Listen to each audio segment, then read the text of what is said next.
काशीपुर के एक छोटे से गांव में एक मोहिनी नाम की लड़की रहती थी। मोहिनी बहुत ही गरीब थी और वो लोगों के घरों में झाड़ू पोछा करके अपने घर चलाया करती।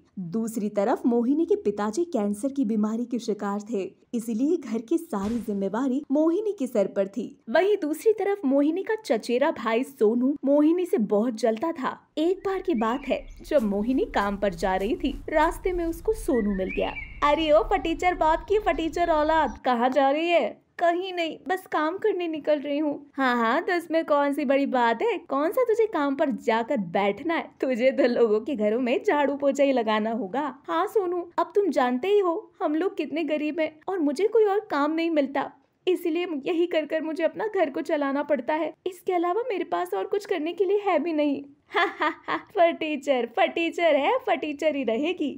ये कहकर वो चला जाता है। मोहिनी उसकी बातों को ज्यादा नहीं सोचती और चुपचाप अपने काम पर जाती है। शाम को काम करने के बाद मोहिनी की मालकिन उसको उसकी तनख्वाह देती है और मोहिनी अपनी तनख्वाह लेकर वापस घर आने लगती है। बेटी, तू कितनी मेहनत करती है, ऊपर से अभी इतनी छोटी है और फिर अब तुझे मेरे इलाज के लिए भी पैसे जोड़ने पड़ रहे हैं। तू मेरी चिंता मत कर, मेरी तो उम्र हो चुकी है। अगर कल को मुझे कुछ हो भी जाता है तो कोई बात नहीं, तू अपने शौक पूरे कर और बचे हुए पैसों से अपनी जरूरत का सामान खरीद। मैं चाहता हूँ बेटी कि तू शादी कर ले, ताकि मरने से पहले मुझे तुम्हारी शादी का बोझ मेरे सर से उतर जाए। पिताजी, आप ये कैसी बातें कर रहे हो? मेरे कोई शौक नहीं, मुझे तो सिर्फ आपकी सेवा करना बहुत अच्छा लगता है और मैं चाहती हूँ कि आप जल्दी से जल्दी ठीक हो जाओ। और आप बार बार मरने की बात क्यों करते हो?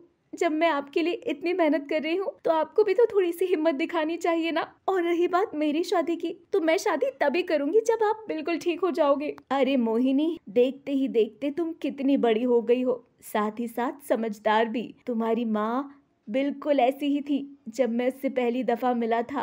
काश आज वो भी जिंदा होती तो तुम्हें देखकर बहुत खुश होती। कोई बात नहीं पिताजी, आप दवाई खा लो और सो जाओ। आपको तो पता ही है ना आपके लिए आराम करना कितना ज्यादा जरूरी है। मोहिनी रामदास को दवाई खिलाकर सुला देती है और खुद भी खाना खाकर सो जाती है। अगले ही दिन मोहिनी काम पर जा रही होती है। जब अपने मालकिन के घर वो काम कर रही होती है तो वहाँ पर एक विवेक नाम का लड़का आता है, जो मोहिनी को देखकर उस पर मोहित हो जाता है। अरे तुम कितनी सुंदर और मासूम लगती हो, तुम यहाँ झाड़ू पोछा क्यों लगा रही हो? साहब, मैं इस घर में काम करती हूँ। ओह अच्छा, मुझे नहीं पता था।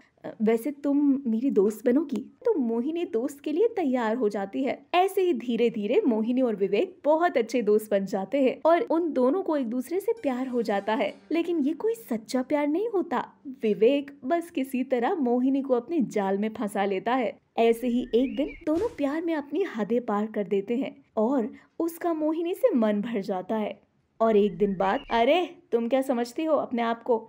मैं कोई तुमसे प्यार व्यार नहीं करता, मैं तो बस अपना मतलब पूरा कर रहा था। और हाँ, तुम्हें क्या लग रहा है तुम जैसी नौकरानी से मैं प्यार करूंगा? शक्ल देखी है तुमने अपनी? जाओ यहाँ से, 2 कौड़ी की, मुंह उठाकर यहाँ से बाहर निकल जा और वापस मत आना कभी। बेचारी मोहिनी रोते रोते उस घर से निकल जाती है और पछतावा करते हुए सड़क पर रोते हुए चलने लगती है। आखिर मुझसे क्या गलती हो गई? मेरे प्यार में कहाँ कमी रह गई? जो विवेक ने मुझे छोड़ दिया, उसने मेरे साथ ऐसा क्यों किया?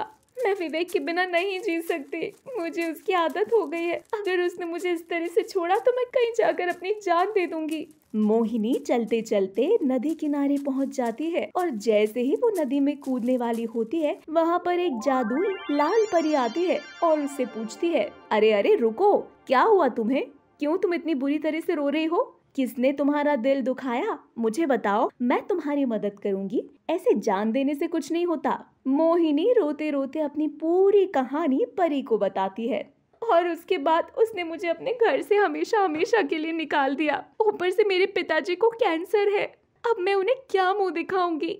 मैं तो उनकी बीमारियों को दूर करने के लिए पैसे जोड़ रही थी, लेकिन अगर अब उन्हें ये सब पता लगेगा कि उनकी बेटी ने ऐसा कुछ किया है तो उन्हें कितनी शर्मिंदगी महसूस होगी। इसीलिए मैं उनके पास नहीं जाना चाहती। तभी लाल परी उसे एक जादुई आम देती है और उससे कहती है, ये लो मोहिनी, जादुई आम। ये कोई मामूली आम नहीं है। अगर ये आम विवेक ने खा लिया तो उसके मन में सिर्फ तुम्हारे लिए प्यार आ जाएगा और फिर तुम उसे हासिल कर लोगी। लेकिन याद रखना, उसे ये पता नहीं लगना चाहिए कि ये एक जादुई आम है, वरना इस आम का कोई असर नहीं होगा। तुम्हें चुपके से उसको ये आम खिलाना होगा। और हाँ, इस आम की गुठली से तुम एक इच्छा मांग सकती हो, जो भी तुम मांगना चाहती हो। मोहिनी लाल परी की बात सुनकर बड़ी खुश हो जाती है और वापस विवेक के घर जाकर चुपके से रसोई में आम रख देती है और वहाँ से चली जाती है। कुछ देर बाद विवेक वहाँ आता है और इतना रसीला आम देखकर उसका मन आम खाने को करता है। जैसे ही वो आम खाता है, उसे अपनी गलती पर पछतावा होने लगता है। वो तुरंत भागता हुआ मोहिनी के पास जाता है, उससे माफी मांगता है और उसे अपने साथ वापस लेकर जाता है। मोहिनी उसके साथ वापस घर जाकर उस आम की गुठली से अपने पिताजी की कैंसर की बीमारी को ठीक करने की इच्छा मांगती है। उसके पिता एकदम पहले की तरह ठीक हो जाते हैं। अब वो खुशी खुशी अपने पिता और विवेक के साथ रहने लगती है।